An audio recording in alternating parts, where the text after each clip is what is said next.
think that sport is about this greater participation and the influence it has on kids, on inspiring kids to work out, or inspiring adults to work out. You know, you see someone win a medal on TV, and you get out the door the next day for that jog, that walk. You go to the gym, you meet up with your friends and do something active.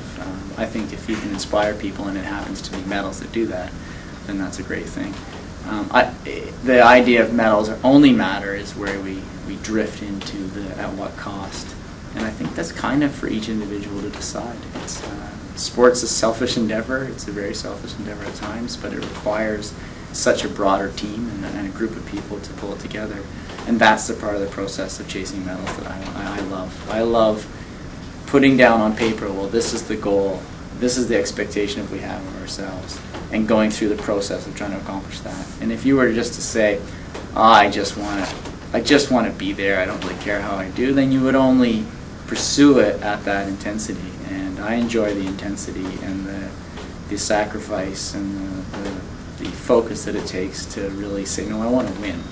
And at the end of the day, if everything has been done and you have in every way you can try to accomplish that goal, then you've been successful. But for me, I love the process or the template of figuring out the puzzle of trying to win.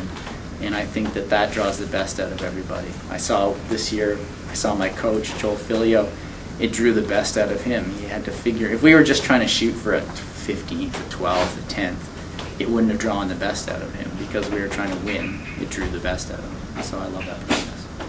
If you see an inspiring moment on television, or better yet, you are immersed in it, you get to go to the Oval and see the speed skaters and the speed at which they move and the grace at which they move.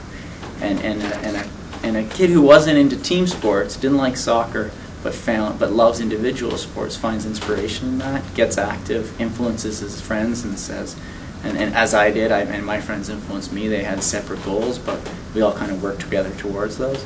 And I was inspired by sport, but Ted was inspired by something else, and Jesse was inspired by music, and Adrian was inspired by the environment. And we also, it wasn't just sport, but in my case it was. I was inspired by by getting those goosebumps that you get when you see success in sport. I won't watch every game of the NBA season except the final. If a team can win and I can get to watch, all I care about is seeing that moment when they know they've won. And I wait for it and I get the goosebumps and I go out the door and hammer a run.